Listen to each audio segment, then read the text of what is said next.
மறுபக்கம் இருந்த யமுனாவும் பாவமாக கேட்டபடி அவரை பார்த்தாள். நீங்கள் 2 பேரும் மாற்றி மாற்றி பேசுகிறத கொஞ்சம் நிறுத்துறீங்களா? இன்னும் கொஞ்ச நேரத்தில் கணபதி சார் ஃபேமிலியிலேருந்து யாராவது வந்து அவளை இங்கிருந்து கூட்டிகிட்டு போக போகிறாங்க. மணிவேல் கூற 3 பேரும் நம்ப முடியாத அதிர்ச்சியுடன் அவரை பார்த்தனர். கிருபா செய்த தவறுக்கு மன்னிக்க சொல்லி யமுனாவும் ஷோபாவும் மணிவேலிடம் போராடி கொண்டிருக்க அவரோ அது முடியாது என்று கூறினார்.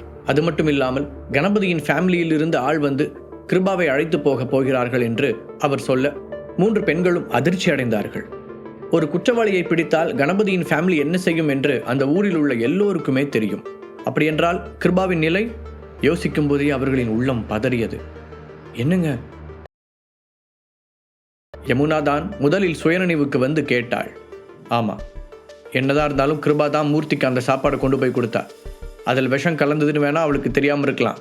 ஒருவேளை அதை நிரூபித்தா கொலைக்கு உடந்தையாக இருந்ததை சொல்லி அவளோட தண்டனை காலம் குறைக்கப்படலாம்.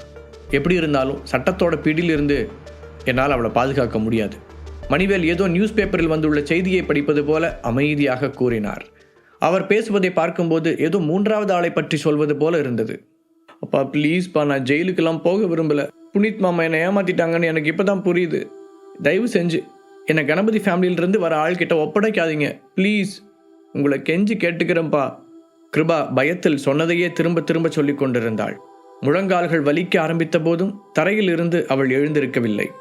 கொஞ்சம் முன்னால் வந்த அவள் தன் அப்பாவின் கால்களை கட்டி கொண்டு கதறி அழுதாள். கிருபா, நீ ஒன்றும் சின்ன பொண்ணு இல்லை. உன்னோட தப்புக்கு நீதான் பொறுப்பு. மணிவேல் அவளுடைய தோளை தட்டியபடி பதில் சொன்னார்.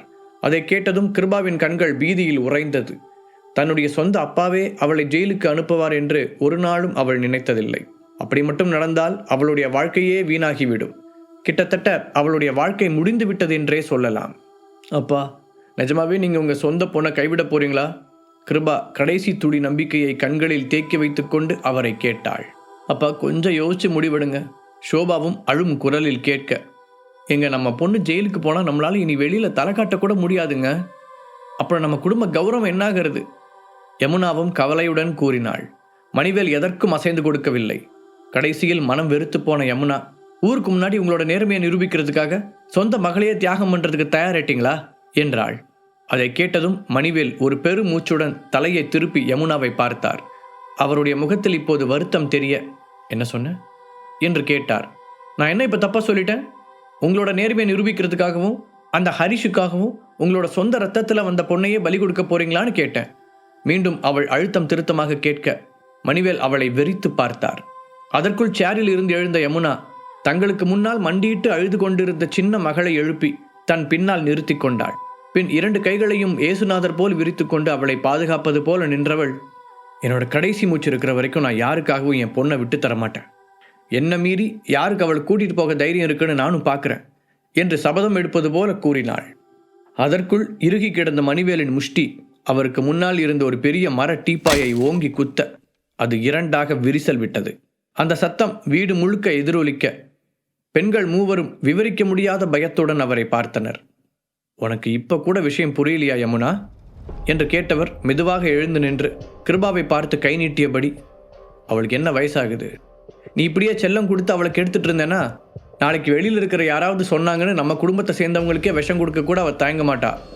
இப்போவாவது அவள் செஞ்ச தப்போட சீரியஸ்னஸை புரிஞ்சுக்கோ யமுனா, ஒருவித சலிப்புடன் சொன்னார். அதை கேட்டு யமுனா திகைத்து போய் அவரை பார்த்தாள். அவளால் வாயை திறந்து பேச முடியவில்லை. அப்புறம் நீ என்ன சொன்ன? நம்ம பொண்ணா? இப்போ சொல்கிறேன், எல்லாரும் நல்லா கேட்டுக்கோங்க. அவள் மட்டும் தான் செஞ்ச தப்புக்கான ரெஸ்பான்சிபிலிட்டியை ஏற்றுக்க மறுத்தா இதுக்கப்புறம் ரொம்ப நாளைக்கு இவன் என்னோட பொண்ணாக இருக்க மாட்டா. இவளை நானே இந்த வீட்டிலேருந்து வெளியே அனுப்பிடுவேன். அது மட்டும் இல்லை, அவள் என்றைக்கும் நம்ம வாழ்க்கையில் திரும்ப வரவே மாட்டா. இனி இந்த ஃபேமிலியில் கிருபான்னு ஒரு பொண்ணு இருந்தாங்கிறதுக்கான அடையாளமே இல்லாமல் பண்ணிடுவேன். மணிவேலின் இந்த கொடூரமான வார்த்தைகள் அவரது மனைவி மற்றும் மகள்களின் மனதில் மின்னலை போல பாய்ந்தது. அவர் சொன்னது உண்மை என்று நம்ப தைரியம் இல்லாமல் 3 பேரும் தங்கள் கண்களை கோழி முட்டை அளவுக்கு விரித்தபடி அவரை பார்த்தனர். ஏங்க, நீங்கள் போய் தானே சொல்கிறீங்க? நிஜமாக யாராவது அப்படி பண்ணுவாங்களா? கேட்கும் போதே யமுனாவின் உதடுகள் நடுங்க ஆரம்பித்தது. மணிவேல் அப்படியே அசையாமல் சிலை போல நிற்க அவரை பிடித்து உலுக்கிய யமுனா, நீங்கள் என்ன பேசுகிறீங்கன்னு புரிஞ்சுதான் பேசுகிறீங்களா என்று கேட்டாள். எல்லாம் புரிஞ்சுதான் பேசுகிறேன். நான் என்ன பேசுகிறேன்னு எனக்கு நல்லாவே தெரியும். நீயும் ஷோபாவும் இதுக்கப்புறமும் அவளை பாதுகாக்க நினச்சிங்கன்னா இந்த செகண்டை யாரையாவது கூப்பிட்டு அவளை வீட்டை விட்டு வெளியே துரத்த சொல்லிடுவேன். உறுதியான குரலில் சொன்னார் மணிவேல். அவர் சொன்ன விதத்திலேயே இனி எந்த பேச்சுவார்த்தைக்கும் இடமில்லை என்பது தெளிவாக தெரிந்தது. இதையெல்லாம் பார்த்த கிருபா பேயறைந்தது போல ஆனாள். அவளுடைய கைகளும் கால்களும் ஐஸ் கட்டி போல சில்லிட்டு போயிருக்க கண்கள் அவநம்பிக்கையால் நிறைந்திருந்தது. ஒரே நாளில் தன்னுடைய வாழ்க்கை இப்படி தலைகீழாக மாறும் என்று அவள் கனவிலும் நினைக்கவில்லை. சின்ன வயதிலிருந்தே அவளுடைய அப்பாவிற்கு கிருபா என்றால் அவ்வளவு பிடிக்கும். இன்று அவரே அவளை வீட்டை விட்டு வெளியே துரத்தப் போகிறேன் என்று சொன்னதை அவளால் ஜீரணிக்கவே முடியவில்லை. ஹரிஷ் இங்கு வந்ததால் தான் இது எல்லாமே நடந்ததாக அவளுடைய மனதில் ஒரு கசப்பு விதை ஆழமாக விழுந்தது. அதே நேரத்தில் சென்னையில் இருந்த உமாநாத்தின் வீட்டில் அக்ஷராவும் ஹரிஷும் எதிரெதிரே உட்கார்ந்திருந்தார்கள். கொஞ்ச நேரம் தலைகுனிந்து அமர்ந்திருந்த அக்ஷரா ஒரு பெரு மூச்சுடன் நிமிர்ந்து அவனை பார்த்தாள். ஹரிஷ், நான் உங்களை ரொம்ப காதலிக்கிறேன். ஆல்ரெடி இதை பற்றி நான் நிறைய யோசிச்சிட்டேன் என்று அவள் சொல்லிக் கொண்டு இருக்கும் போதே ஹரிஷ் குறுக்கிட்டு ஏதோ சொல்ல வர கை உயர்த்தி அதை தடுத்தாள் அக்ஷரா. நீங்கள் என்ன சொல்ல போகிறீங்கன்னு எனக்கு நல்லாவே தெரியும்.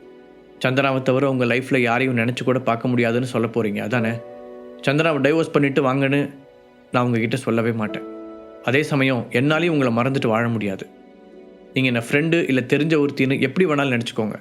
ஆனால் என்னை பொறுத்த வரைக்கும் நீங்கள் எப்பவும் என்னோட ஹீரோ, அவ்வளவுதான் என்று உறுதியுடன் சொன்னாள். நீ இப்படி நடந்துக்கிறதுனால இந்த ஊர் உலகம் உன்னை என்ன சொல்லும்னு யோசிச்சு பார்த்தியா? ஹரிஷ் ஒரு ஆழமான பார்வையுடன் அவளை கேட்டான். மற்றவங்க என்னை பற்றி என்ன நினைப்பாங்கன்னு நான் பயப்பட போகிறதில்ல. அதே மாதிரி உங்களை பற்றி யார் என்ன சொன்னாலும் அதை நினச்சும் நான் கவலைப்பட்டதில்லை. என்னோட மனசை பொறுத்த வரைக்கும் நான் இது வரைக்கும் பார்த்ததுலேயே நீங்கள் தான் பெஸ்ட்டான ஆள். உங்களோட யாரையும் கம்பேர் கூட பண்ண முடியாது சொன்ன அக்ஷராவின் கண்கள் கனவில் மிதக்க ஆரம்பித்தன. அவள் பேசியதை கேட்ட ஹரிஷின் மனது அவனையும் மீறி நெகிழ்ந்தது. இப்படி எந்த எதிர்பார்ப்பும் இல்லாமல் ஒருத்தி தன் மீது அன்பு செலுத்தும் அளவிற்கு அப்படி என்ன செய்து விட்டோம் என்று அவனுக்கு தோன்றியது. அக்ஷரா, நீ நினைக்கிற மாதிரி நான் ஹீரோலாம் ஒன்றும் இல்லை. எல்லார மாதிரியும் நானும் ஒரு சாதாரண ஆள் தான்.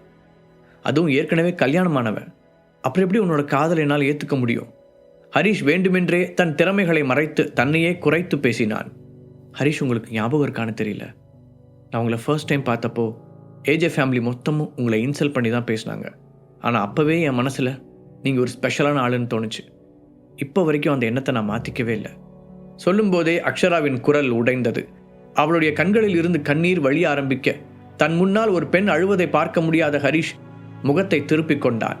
தான் தோழியாக நினைக்கும் அவளுடைய கண்ணீரை துடைக்கச் சொல்லி கை பரபரத்தாலும் அது அவளுடைய மனதில் வீண் ஆசையை வளர்க்கக்கூடும் என்பதால் கஷ்டப்பட்டு தன்னை கட்டுப்படுத்தி கொண்டான்.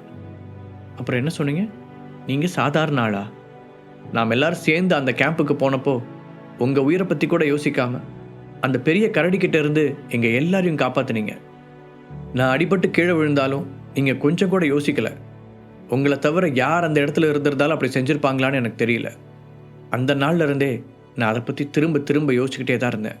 அக்ஷரா அந்த நாளின் நினைவில் நடுங்கிக் கொண்டே சொல்ல அவளை பார்த்து மென்மையாக சிரித்த ஹரிஷ், சரி, ஒருவேளை அன்னைக்கு நான் அந்த காட்டிலே இறந்திருந்தா நீ இப்படி பேசிகிட்டு இருப்பியா என்று கேட்டான். அதை கேட்டு அக்ஷராவின் முகம் கோபத்தில் சிவக்க அதே நேரத்தில் அந்த மொத்த வீடும் ஒரு முறை அதிர்ந்து அடங்கியது. அக்ஷரா, ஹரிஷ், பூகம்பம் மாதிரி தெரியுது. இன்னும் 2 பேர் என்ன பண்ணிட்டு இருக்கீங்க? உடனே வெளியே ஓடிவாங்க. ஹாலில் இருந்து கத்தி சொன்னபடி உமாநாத் வெளியில் ஓடினார். பூகம்பமா? என்ன நடக்குதுங்க? அக்ஷராவிற்கு இது போன்ற அனுபவம் இதுதான் முதல் முறை என்பதால் பயத்தில் நடுங்க ஆரம்பித்தாள். வேகமாக சேரில் இருந்து எழுந்த ஹரிஷ் பக்கத்தில் இருந்த பெரிய கண்ணாடி ஜன்னலை வேகமாக திறந்து வைத்தான். பின்பு அதே வேகத்தோடு அக்ஷராவிடம் வந்தவன், என்ன நம்புறதானே என்றான்.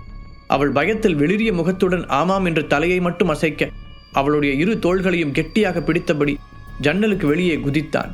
அவர்கள் இருவரும் தரையில் இறங்கிய போது அக்ஷராவிற்கு ஒரு வித்தியாசமும் தெரியவில்லை. அவள் கண்மூடி கண் திறப்பதற்குள் அது நடந்து முடிந்திருந்ததால் நம்ப முடியாமல் தன் கை கால்களை நீட்டி பார்த்தாள். அதற்குள் நிலநடுக்கம் ஏற்கனவே நின்றிருந்தது. இது ஒன்றும் அவ்வளவு பெரிய பூகம்பம் எல்லாம் இல்லை. வீட்டில் இருந்த சில சிறிய பொருட்கள் தரையில் உருண்டு விழுந்திருந்தன. அந்த அளவிற்குத்தான் அந்த பூகம்பத்தின் தாக்கம் இருந்தது. அப்போது அவர்களிடம் ஓடி வந்த உமாநாத், அக்ஷரா, உனக்கு எதுவும் இல்லையே என்றபடி தன் மகளை ஹரிஷிடமிருந்து தனியாக பிரித்து நிறுத்தி அவளை மேலிருந்து கீழாக பார்த்தார். அவளது உடலில் எந்த காயங்களும் இல்லை என்று உறுதியாக தெரிந்த பிறகுதான் அவருக்கு மூச்சு வந்தது. அதன்பின் நிமிர்ந்த ஹரிஷை பார்த்தவர், ஹரிஷ், நீ என்ன நினச்சிக்கிட்டு இருக்க? எதுக்காக இப்படி ஜன்னல் வழியாக குதிச்ச?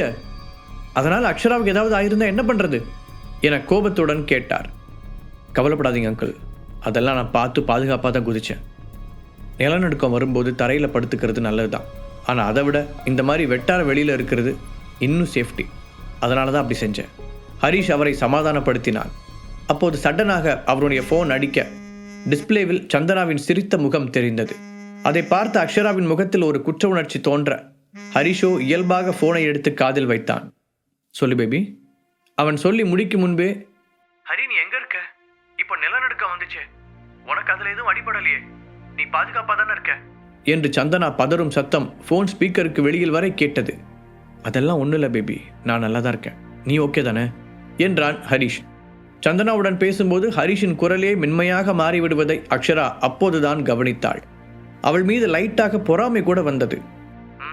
அதெல்லாம் பிரச்சனை இல்லை. அப்புறம் நீ எப்போ வீட்டுக்கு வருவ ஹரி? ரொம்ப லேட் ஆகுமா? அது ஒன்றும் இல்லை, அம்மாவும் எங்கேயோ வெளியே போயிட்டாங்க, எனக்கு தனியாக இருக்க கொஞ்சம் பயமாக இருக்கு சந்தனா சொல்ல ஹரிஷால் அவளுடைய பயத்திற்கான காரணத்தை புரிந்து கொள்ள முடிந்தது. சரி பேபி, நான் உடனே கிளம்பி வரேன் என்று சொல்லிவிட்டு ஃபோனை வைத்தான். பின்பு தன் முன்னால் இருந்த இருவரையும் பொதுவாக பார்த்தவன், சாரி நான் இப்போ கொஞ்சம் அவசரமாக கிளம்ப வேண்டியிருக்கு, இன்னொரு நாள் ஃப்ரீயாக இருக்கும்போது உங்களை வந்து பார்க்குறேன் என்று சொன்னவன் உமாநாத்தை லேசான குற்ற உணர்வுடன் பார்த்தான். அவர் கேட்ட கோரிக்கையை இன்று அவனால் நிறைவேற்றி தர முடியவில்லை. அவளுடன் விரிவாக பேசலாம் என்று நினைத்த நேரத்தில் இந்த பூகம்பம் வந்து எல்லாவற்றையும் கெடுத்து விட்டது.